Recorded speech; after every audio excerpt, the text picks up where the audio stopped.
Welcome back to Ribbon Candy Hooking. I'm Deanna. It's great to see you. Cheryl, I see you are on there early. A super sunny day on Cape Cod. Oh, what could be better than that? Looks like I have a problem right now. Let's see if it goes away. You know, I was told that in the video that I did for Monday, there was a weird rattling noise. I wonder if that happened during the live version of the video, and I wonder if it happened or if it was just after. So this morning I cleaned out a ton of stuff on my computer, thinking maybe it's a computer problem, wondering if it sounded like this. Can you hear that? It sounds like I'm sawing wood. I'm just moving the camera a little bit. Got to figure out what's going on there. Catherine, great to see you. Good morning. Coffee time.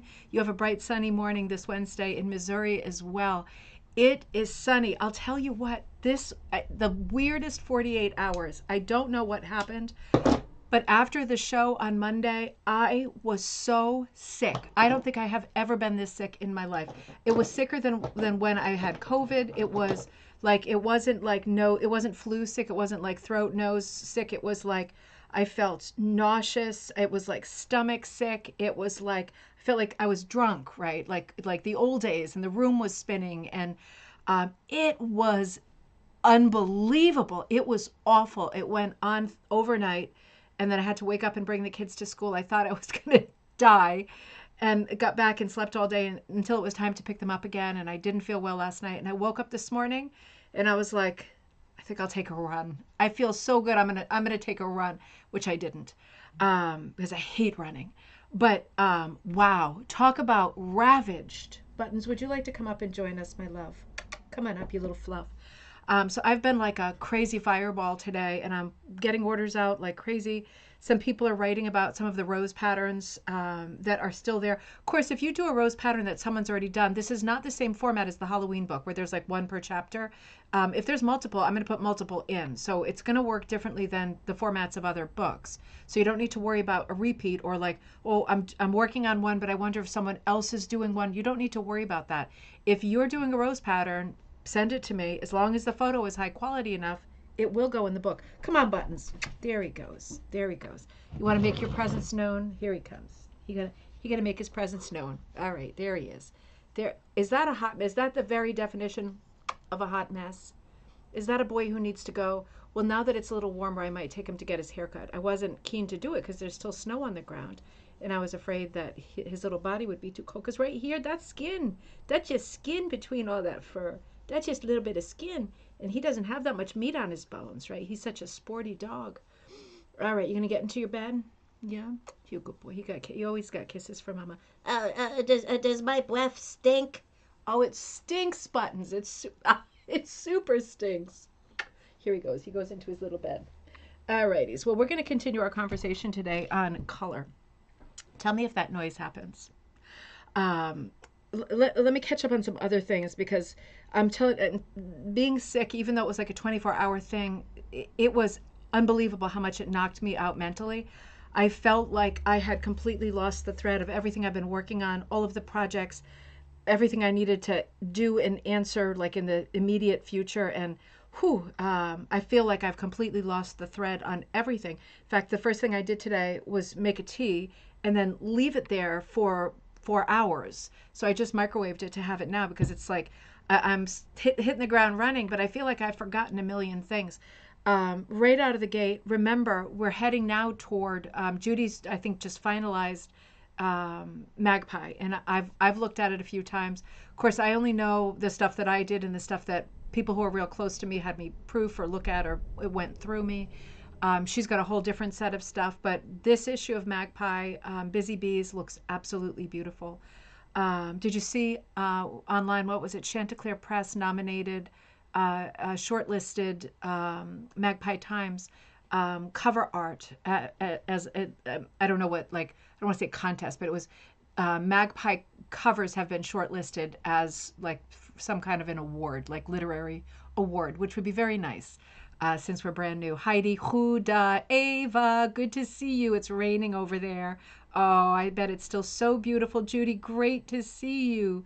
You still have to go back and watch Mondays. It was a good one. Tell me if you hear that weird noise. Yeah, it's like spiritualist noises in the background, right? Like this, it's spooky, isn't it? Spooky. Because I don't hear any noise. I don't hear any noises at all. Um, Linda, great to see you. Sounded like more of a fan. Interesting. Gosh, I wonder what it was. That is so strange. Um, it might have been food poisoning. It might have been food poisoning. I'm thinking about things I ate because I'm such a good one for taking stuff out of the fridge that is a bit old and thinking like, oh, it was so good when I got it at the restaurant. I'm just going to go ahead and eat it. It could definitely be food poisoning. I'm the queen of eating expired food. And after all these years, I'm turning 53 on Friday. I can't seem to stop. I can't stop. I still do it.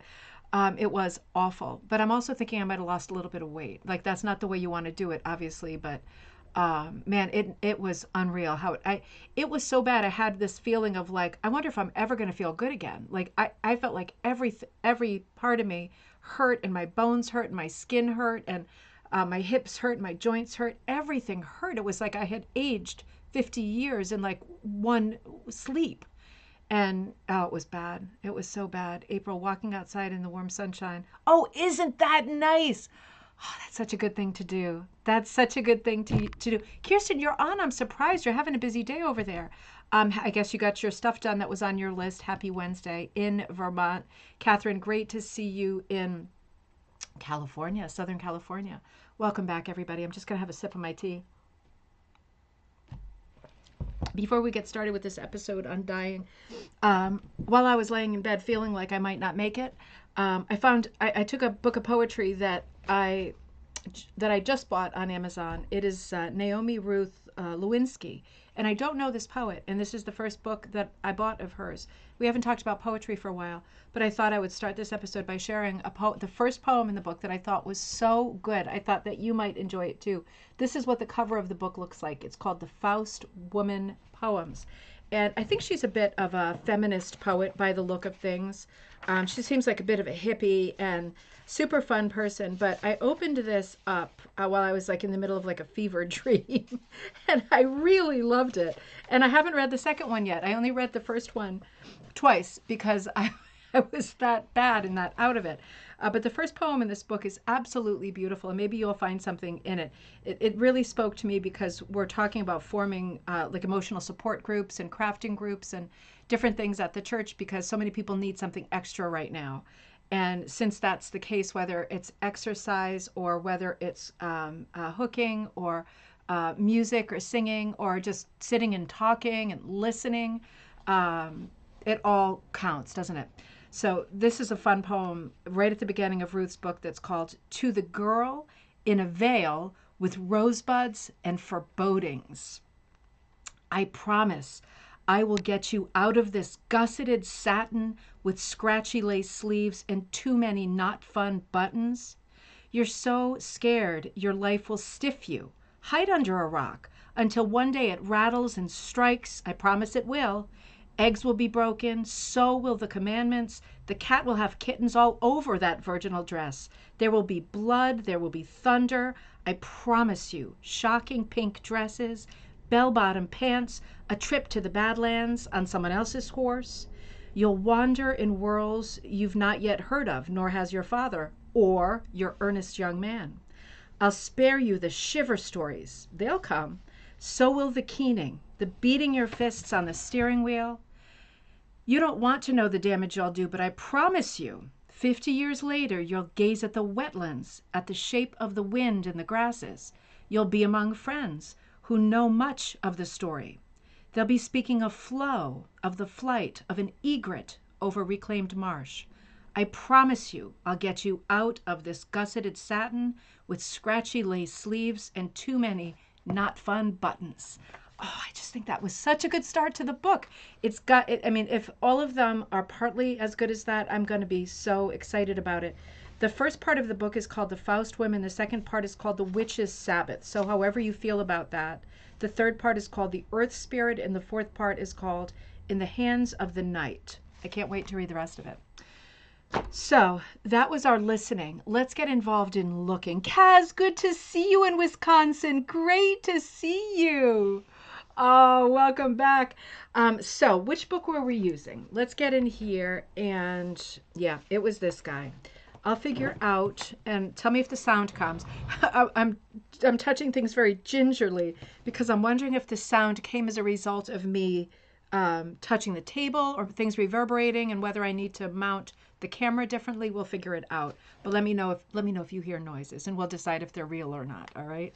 So, all right, let's come back to our conversation on dye, and I will recap. Okay, there we are, 11 and 12. So, okay, I'll get to the right page in my own book. I am in one of these. If you have yet to see the Monday episode, I'm in a book that looks like this. It is a homemade binder, and it is called Anyone Can Dye, based homemade, right? Somebody made this based on this book that came out in, what was it, 1953? Yes, 1953. And it is a dyeing book, and we talked a little bit about this in the first in the first episode on Monday. This will be the second and concluding episode, because I did get Raw Cooking Magazine in the mail yesterday. Side note, incidentally, I only have a couple of entries for gallery night. So if we're only at 2, I won't be able to run it this week. It's just not enough. It's not enough content, of course. So go ahead and send me your projects that you're working on sooner rather than later, you know. But I mean, if they come on Friday, I'll get them in on Friday. But sooner is better, so it's not an avalanche of stuff. But I shouldn't have said Friday, because cocktail night this week will run on Sunday night at 7 p.m. Friday is my birthday. Teddy is singing the national anthem with the rest of his chorus at a basketball game, and then we'll be out to eat. So I'll be with you on Sunday. Now, looking at this book, as we look at all of these books on dyeing, one of the big points, and I hope one of the big takeaways from the Monday episode, is that this is a moment in time, right?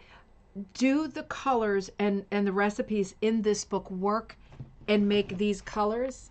Yes. Is the advice in this book dated? Not necessarily, but it is an opinion. It is only the advice of the person who wrote this book, and that person is Clarice Cox, C-O-X. So, you know, as we looked at it on Monday, we noticed there was a lot of language that was like, never do this, or, you know, at all costs avoid doing this. Do you keep entries that haven't been shown yet? If there are entries that haven't been shown, it's because they fell through the cracks, which also can happen.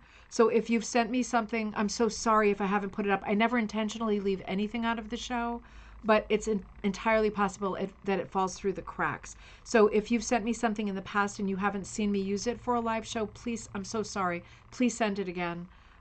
Even go into your sent box and search for my address and just repop it. Because that can happen, and I never mean for that to happen. And yes, I want to be up to date on everything. Karen on the exercise bike this morning in Black Forest, Colorado. Great to see you. So, you know, when we hear advice, any sentence that starts with "you should never" or "you should always," I always regard those kinds of sentences that are framed in that kind of language, grain of salt sentences, because of the style of hooking and dyeing that was more popular in the mid 20th century. There were things that were universally done. You know, graying down colors was universally done. Using a fairly limited color palette was done and was the norm. So while this is a fantastic and really informational and educational book on dyeing, it is not comprehensive. And it represents the colors that were the most popular in 1953 and the techniques that were the most popular in 1953. This is not a shapeshifter of a book. It will not come into 2025 easily.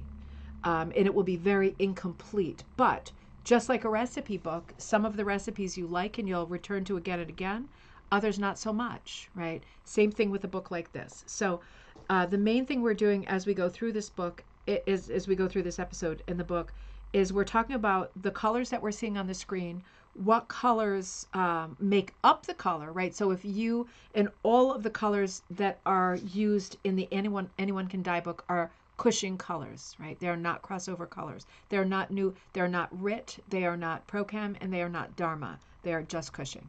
1953.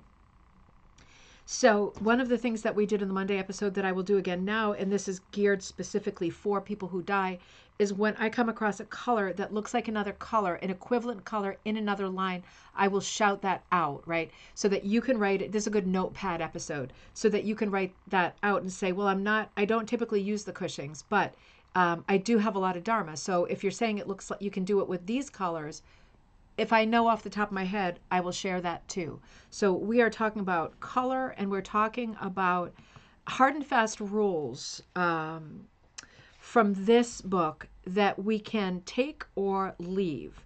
And we're making thoughtful decisions about what we leave. Now, coming into the next pair of colors, number 13 and number 14. And again, these colors are, hold on one second. These colors are, what was I going to say? 13 and 14. Oh, shoot. I forgot. These are all mixed for the most part. That's not what I was going to say. I'll come back to it in a second. I lost that.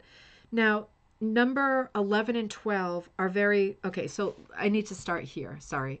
I need to start with these. We did these on Monday. These colors are suggested for leaves, scrolls. That's it. These two colors, and we had a conversation about that, why things are suggested for some uses and not for others, right? Because now we're a little bit more laid back, and yeah, good idea, Kirsten. And we're just a bit more flexible in the way that we think, and we are problem solvers in a different way. Now, I'm just going to add this, right? And this is just food for thought. You know, when you think about rug hooking as a craft, and you think about the way that it started, we didn't have the expression by the seat of my pants, you know, in the 1880s, but people worked by the seat of their skirts, right? And pantaloons and whatever else they had on. And that's how it was done, right? You could get material from, if you had like a country store or a peddler who came through, you could get material that way, but typically it was thrifted. You were using thrifted stuff, scraps, rag bag stuff that you had that you were repurposing. And it was a thrift craft to the bone in those early days. And it went like that for a while until we got a little way into the 20th century.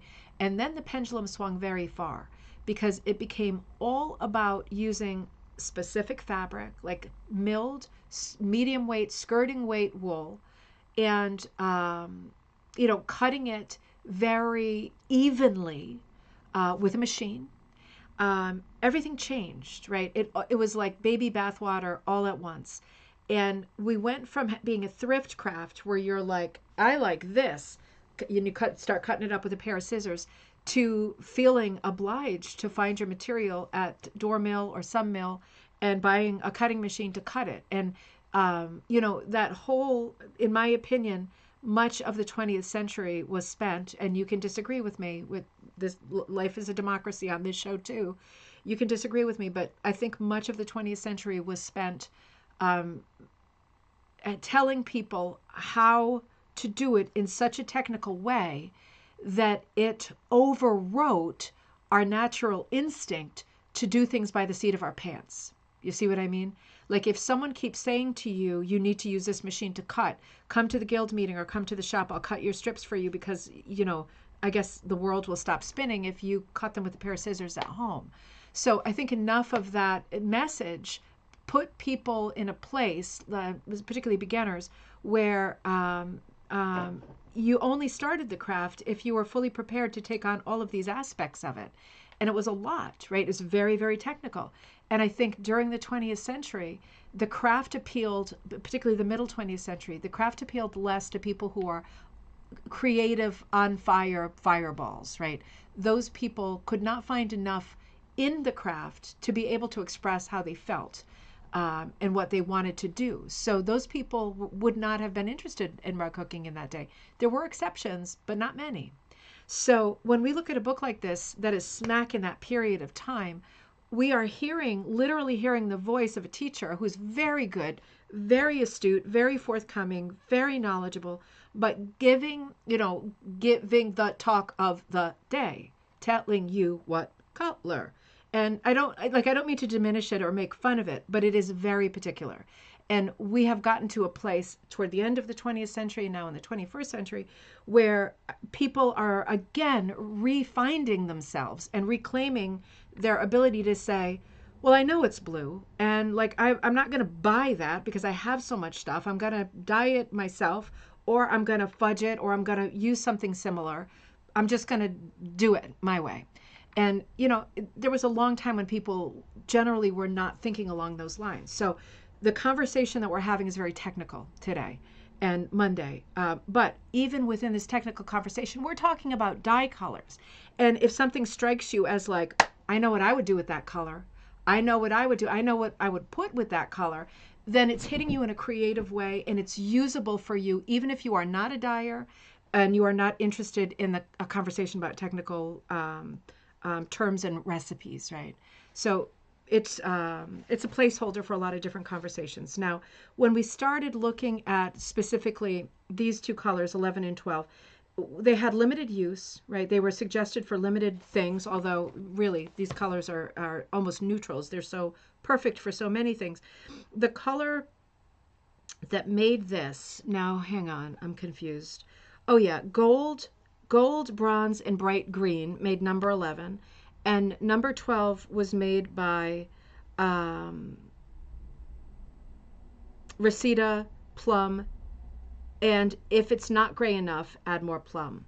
So that's a weird recipe, but I like it because it does have that figure it out, right? Put your big girl pants on, figure it out. If it's not the right color, add a little more plum. There you go.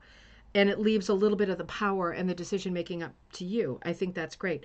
Now, the next colors are very similar, but they are pure colors and bases of the ones that we just looked at. So number 13 is just olive green. So number 13, now that is not how I would picture olive green, like in my mind, but that is the pure olive green. This comes back to the conversation about light to dark. I have to admit, none of that shade says to me olive green. I guess I'm thinking about like olives in my martinis, and they're a completely different color of green. I'm also thinking about black olives, and they're also not this color. So this feels like a misnomer to me. I don't like the name olive green for this. But let's say you're looking at it and you say, well, I get these Italian olives and they're totally this color. This sounds right for me. It might be that the color of olive that you're thinking of is the fourth one, but not the third one or the fifth one. And that comes back to the conversation we started Monday, where we were saying, listen, if something is called something like olive green or buttercup yellow, even though the color reflects the entire range from one grain to the entire packet, right?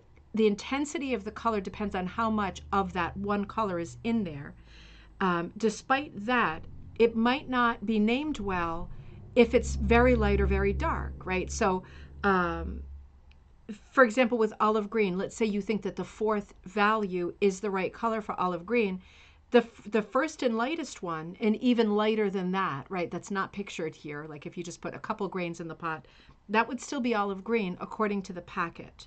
So the problem with naming colors with names, and it is, I think, romantic and charming to give colors names, but it can be deceptive because you might be thinking, damn it, what color do I need? And it turns out you need olive green, but the lightest one, right? That's exactly the color you need to match something or the color that you're thinking. And it definitely does not look like olive green. Nor would it look like buttercup yellow if it was so highly saturated that it was really, really dark and bright, right? So this what you're seeing, number 13, is 1 teaspoon of olive green. Boom. And it's the way that they're doing these swatches is there's 1 teaspoon in the water, and then they're putting all of the swatches in, pulling one out, then pulling another out, then pulling another out, and then by the time, all of this is explained at the beginning of the book, by the time you get to the last one, it's been soaking in the dye the longest, and it is the most saturated. The ones that escape first are the least saturated. And although they are all the same color, they are not all the same color value, right? Moving on to number 14, this is bronze green, 1 teaspoon of bronze green with 1 3/8 teaspoons of buttercup yellow. Interesting. So there's a lot of buttercup yellow, more buttercup yellow than bronze green on the right. Now, the buttercup yellow, as we get to the right, to the more high saturation, the darker ones, it's not as present, right? But if your eye can see, even the ones on the right, there is a glow. There's lift, right? There's color lift happening even in the darkest value. That's because the buttercup is present. So it's not a question of mixing the colors and the buttercup making it more yellow. The buttercup lifts it, right? Because it's a gold, it's a glow, it's a yellow. It lifts the color. It does something magic that's different than just, for example, using buttercup yellow. When you use these bright colors with a darker color, I personally think this effect works better if you, for example, don't put them into the pot together. If you want a color that glows, and let's just stick with buttercup yellow. If you want a color that glows, if you first dye bronze green, put bronze green in, color it bronze green, take it out, and then clear the pot, right? If the color hasn't exhausted, which means there's no more color in the pot and the water is clear, if the color has not exhausted, take it out and then make a pot of buttercup yellow or one of these other colors that's really vibrant, like Dharma's radioactive or Procam's key lime, a much brighter color. Then put it in after it, because the difference between putting the two colors, buttercup yellow and bronze green, together in the pot, they do mix. And yes, you do get some lift. You see just at on the little hairs of the little fuzz of the wool, you see glow. That's the buttercup yellow, right? It's hanging on there. But it does an even more obvious and sort of lush effect if you over dye it, right? If you dip it in after. It will make the second color more pronounced, so it won't be so bronze greeny anymore. But if bronze green is already very dark, then the buttercup yellow can't do that much, right? It can't do that much to change the bronze green, but it will give it a glow, and it will give it this like peach fuzz, right? Little tiny hairs of color, and it is noticeable, and it is visible, and it is a good tactile look. But it's a different conversation because this book is talking about recipes. It's not talking about techniques. And getting something that lifts the color is best done in 2 steps, not in 1 step. You do get a great color that has a pretty glow, but it depends on how far you want to go with your glow. There's your second poem of the day. How far will you go with your glow? I don't know. All right. Moving on to number 15. Number 15 is straight up Reseda. I feel like we did this. Did we not do Reseda? I feel like we already saw. Oh, maybe it was one that had Reseda. No, I guess we didn't. Because I know I said before, it must be one that included Reseda. Reseda is one of the most unusual cushion colors. I haven't seen an equivalent to it. It has a funky feel.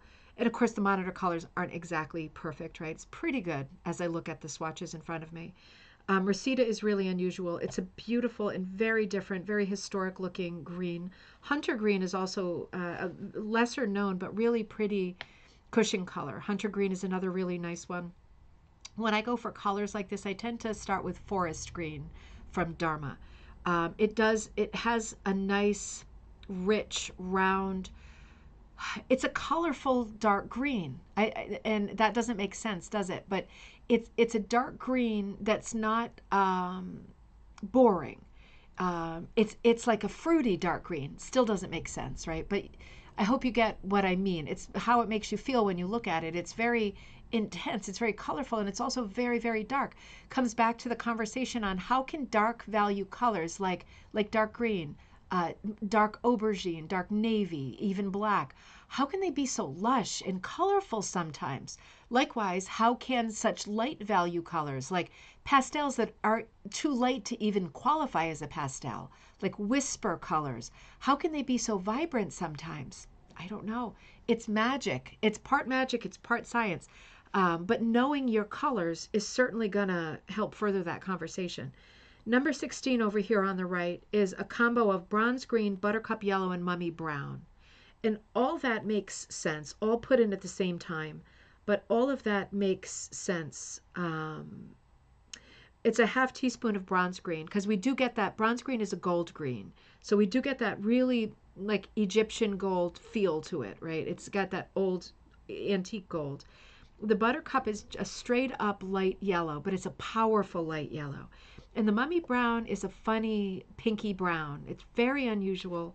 Another color that I don't feel has a counterpart in any other dye line.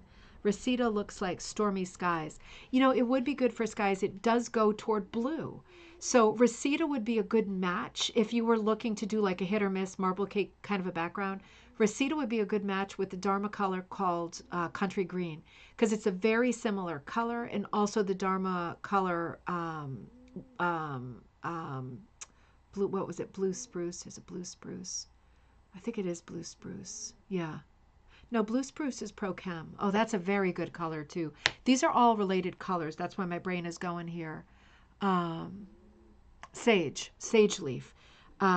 If you're looking to do a hit or miss background and you've got Reseda and you want colors that are similar that are going to go well, Dharma, I just said it and I forgot it. Dharma Country Green, Dharma Sage Leaf, and Pro Chem Blue Spruce. That would be like an amazing quartet of very like colors that are very different, but would match perfectly. This would be a great color for the sky for sure. Okay, so we did 16 over on the right, and let's come over here to 21. 21. How are we at 21? I missed a slide, didn't I? I missed a slide. Dang it. Let me see how good the slide, wait a minute, let me just check that it's not in the wrong place. Huh. Interesting. No, I missed a slide. I missed a slide. Let me see. I'm going to see if I can hold it up. Might not be worth it. I'll race through it. I want to be comprehensive here. Let me just, I can't open this. Damn it. Let me tell you what the colors are first, and then I'll hold it up to you and see if that works at all. So the one I'm about to show you, 17 and 18. No, you know what? We're fine skipping it. It's more greens. Not that I don't feel strongly. No, it's not 17 and 18. It's 19 and 20. Yeah, no, I want to show you these. Yeah, I want to show you these. So 19 is going to be a combination of cushion colors, terracotta. If you want to have a conversation on terracotta, refer to Monday's episode, because terracotta between Cushing, Dharma, and Prochem are completely different, all three of them. And Cushing's terracotta is comparable to Prochem's brick. So don't think that the terracottas are interchangeable. They are far from it. They'd go great together, but they are far from it. The color I'm about to show you, number 19, is terracotta, one teaspoon, half teaspoon of American Beauty. Remember, we were talking about that being a rose color that was evolved in the 1920s in Newport, Rhode Island, and everybody referring to American Beauty as a color for years. Not anymore, like that, not in our lifetimes. But American Beauty was a very specific color of pink back then. And which one were we on? And a speck of dark green to the last shade. Let's talk about that. Why can't I open this thing? I guess it doesn't open. Let me see if I can show you this. So terracotta, there we go. That's the one right there in the middle. The colors are terracotta and American Beauty. And then on the this is the one in the middle. They do look like dresses, don't they? Isn't that the cutest? Wouldn't you love to have a dress that looked like this? I would bet it would be so flattering too. It would look like half your torso just like disappeared in like light value, just massive weight loss dress. Oh, Jen, it's good to see you in Pepperell. I just drove by Pepperell last weekend when I was coming home from Wolfboro. Not through it, just past the exit, but I thought of you.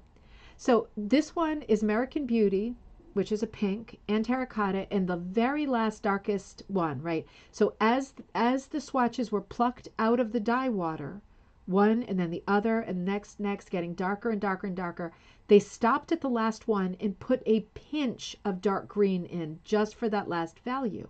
It does look a little different than the color before it. And most of these colors are just, whatever's in the dye bath, whether it's one color or multiple, beginning to end. But once in a while, they give us something tricky, like they add a pinch of something for the last one. And that is the magic.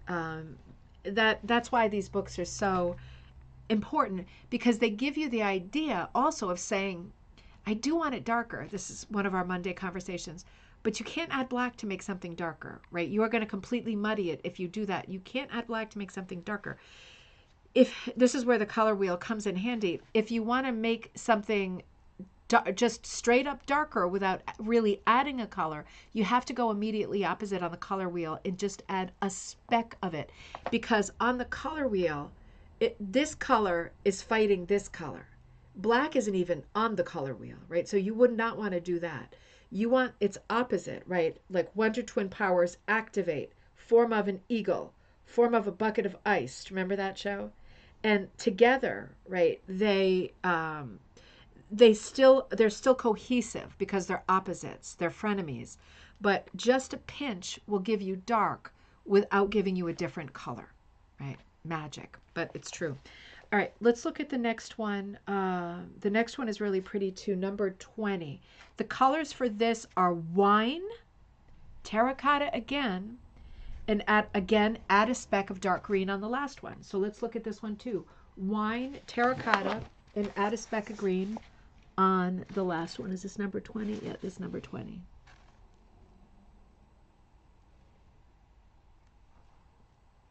Come on. Come on, you stinker.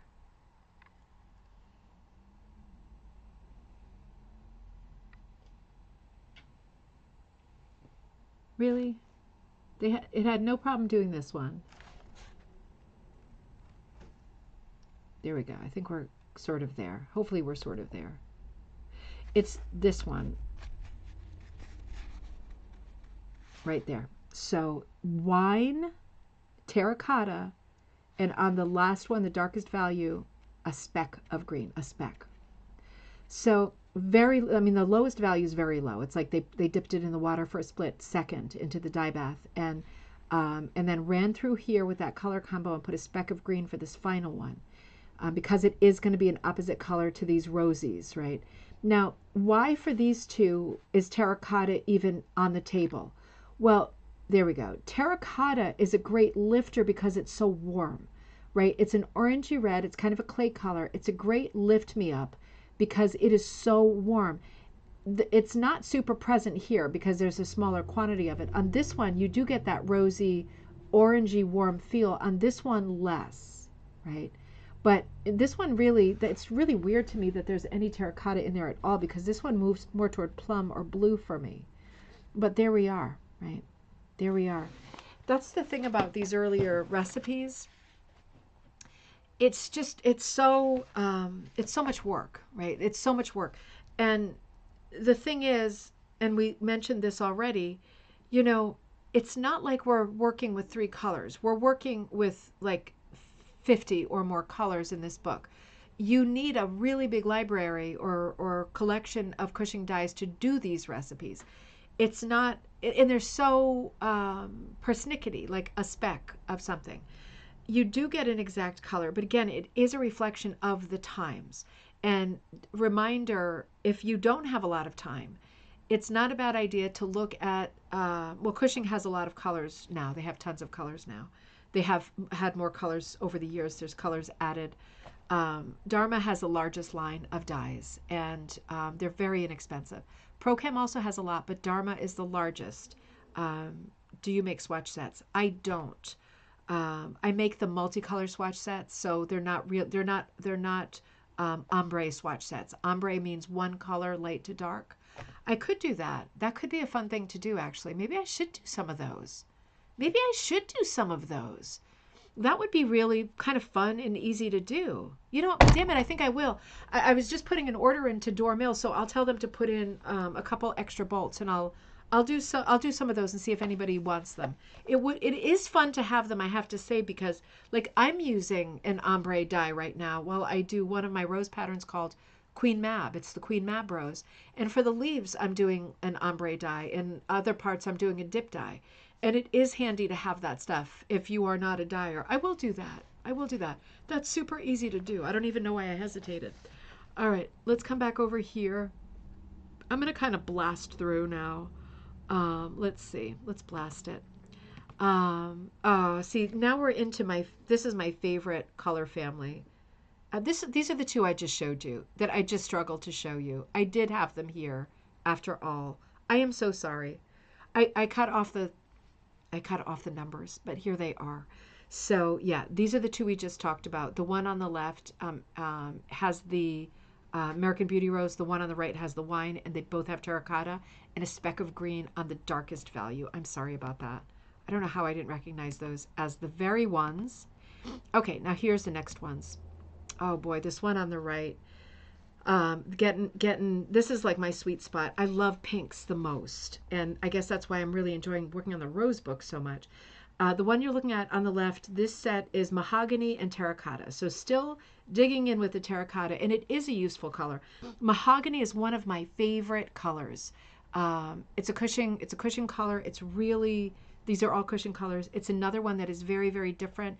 If you think it's gonna be brown, it's hard to get it brown. It's really maroon. But it is really, really pretty. And the lightest values of it are super unusual. The lightest values in this swatch set have terracotta, and it doesn't look like mahogany anymore. But if you're using straight mahogany, your lightest values of it are amazingly beautiful. Very oddball colors that you just don't see. I don't know why people don't use that color. I'm going to make a swatch set with mahogany. It's really, really pretty. Over on the right, number 22, I think this is one of my all-time faves. Cardinal, which is just what you think it is. It's like a straight-up primary red, and turkey red. Turkey red is another great cushion color, right? There's a lot that I can take or leave, but turkey red is one of the great reds. Turkey red, for some reason, you have to be so careful with your citric acid. When you put citric acid into the pot with turkey red, it immediately turns like brown, and it saddens, right? The technical term is it saddens the pot. So it's an interesting color because you might not, if you like the color you've got without citric acid, you might not want to add citric acid. There's a few of the Cushing reds that when you add citric acid, there is a really pronounced, very pronounced immediate difference. So be careful with that if you're dyeing large amounts. I could not have been more surprised the first time it happened. Turkey red is one of my favorite colors, and cardinal. You can see it turns into this beautiful strawberry color. Cushing does a strawberry color, but I have to say the lighter values of this are even more strawberry than their strawberry color, which is also very, very pretty, but very, very soft. Super nice combo. I'm going to kind of clip around at speed now. Judy says, I have never used Cushing dyes, just Jacquard and I haven't been mentioning Jacquard. Jacquard does some nice dyes too. Jacquard's line is very small. That's why I hardly ever think to mention them, but they are very good dyes. And in my mind, the packaging is very good with the Jacquards too, because they're smaller bottles and they can unscrew. Jacquard does lots of dyes for different things, so be careful. They do a lot for silk painting. They do a lot for a lot of different materials. So, but they do have dyes that will do wool, and they are very strong, very pretty. I'm trying to think now. I mentioned Jacquard. You mentioned Jacquard. Jacquard's teal is a color that I can't find in any other line. I always have several of those on hand.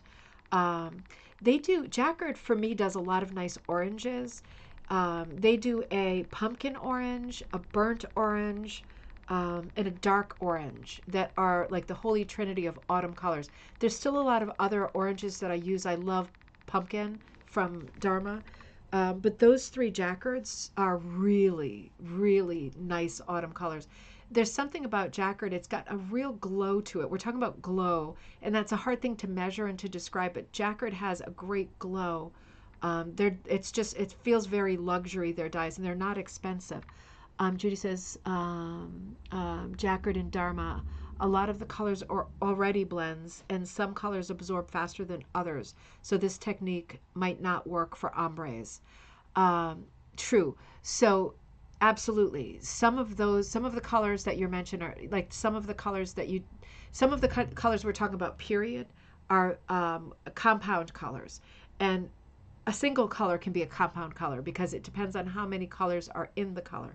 So my best advice, since like we're talking about so many different colors on these shows, my best advice when we're talking about any dye, since you don't know how compound a color you've got, you have to be so sure that the color is completely broken in your pan. If you see specks of color, not only are you going to get a speck attaching to a piece of wool and you're like, ah, there's a speck on it. Not only that, but because the speck hasn't broken and it's attached, it hasn't like burst and given its color. So that whatever color it was meant to disperse is not in the water. It's still encapsulated in the speck that is now attached to your fabric. So you really have to be sure to stir the pot really well before you get involved with putting anything into it, because otherwise, and I used this as an example last Monday. This is an example of broken colors. This is a different technique, right? They do this on purpose with yarn in these expensive knitting stores. They do this on purpose, and the technique is different. You're laying the material, whether it's yarn or wool, down as a sheet or as a hank or a skein of yarn in a casserole dish, wet, damp, not soaked, damp, and you are and hot is better, right? Like damp and boiling is better, right? So the material is hot. That's for me the best scenario. And then you're just sprinkling dry pigment, dry dye onto it. You can do this with wool too, and then it breaks. You do not get the color because all of it breaks before it can mix. You see what I mean? But that's how you get this, and that's how we can do this also with wool. You break it by putting it dry, and as soon as it hits the heat, it activates, right? So it's a very savvy thing that Judy's saying. You have to be careful with compounds because you might never get. It really depends on the color. So, for example, there will be colors straight out of the container, whether they are Cushing or Dharma or Prochem. There will be colors that will not make good ombre sets and series like these. And the reason is some of the dyes, the colors within them, it's like a Russian nesting doll, right? Each grain when you drop it in the water. I hate to say anything Russian right now. That's what just backed me up. So you drop it in the water, and some of it activates at a different speed, right? All of the colors are not present and ready. They don't show up at the same time. So if you start putting wool in the water in a swatch set and you start plucking them out one by one, it could be that with that specific color, the green activates the last. So the last swatches will have the most green and the early ones will have none. You see what I mean? It really depends on the straight color. The thing with these dyes, when they're compounds, when you are compounding and you know that it's mixed, the more colors you have in the pot, the less chance that that exact thing is going to happen, because what are the chances that all of them are going to have multiple color values that don't pop early but pop later, right? When all of the other colors are exhausted, this one is hitting its stride. The more colors you have at the same time, the less chance that will happen and that you would have that kind of variation. But it is a super valid and solid point, and it's definitely worth thinking about. When you're experimenting with stuff, just don't put in large quantities until you know what you're going to get. Record on a little piece of paper as you go and say, well, I did this, I put a speck of this, I want this, I know what I want, and if it works well, then put like your large amount in. but be prepared for variation because these are formulas, right? These are dyes that they perform differently once they hit the water. And Judy says, there's also a chance that one color strikes exactly immediately while another takes longer. So the wool is left in the dye bath. Yes, yes. So absolutely, that happens all the time. The only good thing about if you have that kind of an accident, right, and you end up with a color that you don't necessarily want because colors strike and exhaust at different rates. Just because they're in a packet together, they live together in a packet, doesn't mean that they perform the same way.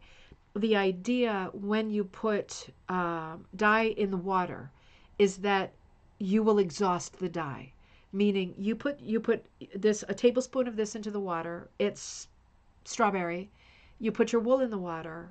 You stir it around until the wool absorbs all of the dye and the water goes clear. The water is exhausted. There's no more visible dye in it, right? You still can't drink out of that pot because there's still been dye in it. But there's no visible dye in it, and you take it out and it's done. The idea of doing ombre dyes is different, right? Because you're going in a series and you want the lightest value to the darkest value, but you cannot, until you know that color, you cannot account for the speed and the rates at which the different pigments within that one color, as Judy says, strike and at the beginning and at the end exhaust. So yeah, but it does make it fun, right? It sounds like, oh, I'm not going to start dyeing. This sounds ridiculous. It is fun. And if you make a mistake, you can over dye it, right? You can over dye it. You can also use Synthropol to remove color, right? If you really have a catastrophe, you can use Synthropol to lift some of the color back out of it. Oh, Heidi says in Europe you use mostly jacquard. That's interesting. I didn't know that because I wasn't really doing rug hooking when I was there. I was just starting. Interesting. Man, I love these colors. All right, so we did 20. Okay, 23. We're never going to get to the end of this content. 23. Oh, interesting. Look at number 23 here. Now, this is such a beauty. Do you notice? Let's play a little game here. Well, I'll tell you, just like the one before. Okay, so wait a minute. Hold on. I don't know if this is going to work well. Let's see. Okay, just like the one before on the far right? Number 22. Remember how number 22 was made up of turkey red and cardinal? Clock that. Clock number 22 and get ready to look at number 23 quick. Okay, it's a little bit different. What color do you think was added to 23? Just basic color, not the exact color. Number 23 has turkey red and cardinal. What other color do you think is in there? Just a little bit, a half a teaspoon, but take a guess. Oh, that's good. I'll come back to that because I don't want to, with our timing thing, I don't want, yes, Kirsten, it is yellow. Thank you. It is buttercup yellow. Buttercup and aqualan yellow are like the primary yellows. Perfect. It is. It's a little tiny bit of yellow, but you see, it does make a difference. Right? It does make a difference. It lifts it up just a little bit. And it has a little bit of a warmer glow. So it does matter. And the more you dye, the more you realize when you're dyeing, if you dye something that's a mix, or you use a color out of a jar and you think, yeah, it's not really what I thought. It's too dark. It's too this. It's too that. The more you dye, the more experience you get with saying, yeah, I think I need to make it lighter. I don't think I necessarily need to remove the color. I think I need to add a yellow or a little bit of purple or a little bit of red. This would be a great conversation for dyers, like a specifically, for dyers conversation where we just talk about, I'm dyeing my stuff. I want this color to be more like this. What color do you think I should use? That could be a fun interactive conversation. That might have to be something we record in person, like we plan to get together. We look at colors, we do stuff in person. That could be really, really fun. Okay, number 24, totally different. Number 24 is the color cardinal again. Garnet, we haven't mentioned garnet yet. Garnet is another really beautiful darker red color. I don't think it's real super unique, but it is very, very pretty. Um, we should do a different show on this, but there's another cushion called Sangria that is another pretty color. So those three go really well together, Cardinal, Garnet, and Sangria. Anyway, they're quite similar. Cardinal, Garnet, Strawberry, Terracotta, and American Beauty. So that's a lot. That's a lot for this swatch set on the right. So, and we'll probably end with this one, even though we have tons more to do. I mean, maybe we should do more. I'll have to think about when. Let me know if you're enjoying conversations about colors and dyes, because I love talking about this stuff and I love sharing. And some of you did send me like dye recipes and stuff like that. Because I was so sick yesterday, I wasn't able to really focus or look at the computer or my phone. So I will get to that, I promise. Okay, yep. There's lots of you who are loving it. Judy says it is fun. You could also mix a stock dye solution and use it at varying strengths if each desired shade in your ombre submerge one piece at a time and exhaust before moving on to the next. Yep, that's a great idea. Judy, you're good. You're a good dyer. Okay. Okay, you love the dye shows. I'm so surprised. Great. Well, we'll definitely do some more. We'll definitely do some more of them. Let me see how Friday goes. I was just thinking maybe I'll come back on Friday morning. Let's see because I won't be with you Friday night. Let's see if we can squeeze another one in. So let's talk about this though, because this is like crazy times over here at number 24. Now, number 24, 1 teaspoon of Cardinal, 1 teaspoon of Garnet, 1 teaspoon of Strawberry, 1 teaspoon of American Beauty. So for 4 out of the 5 colors, it is equal parts. And then we deviate with 1 3/4 teaspoons of Terracotta. And you do see a hint of the red orange in there because there's more terracotta than there is any other color in there. But there are 4 other powerful maroons, pink maroons in there. So this dye recipe starts with these words. Start with 2 or 3 teaspoons of dye and increase accordingly.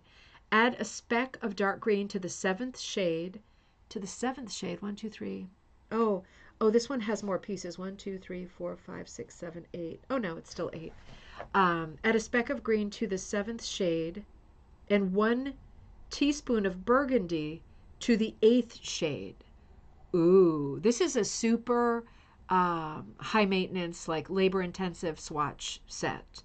So not only have we got 5 different colors, we are adding a speck of green to the 7th, and then we are adding a teaspoon of burgundy to the 8th.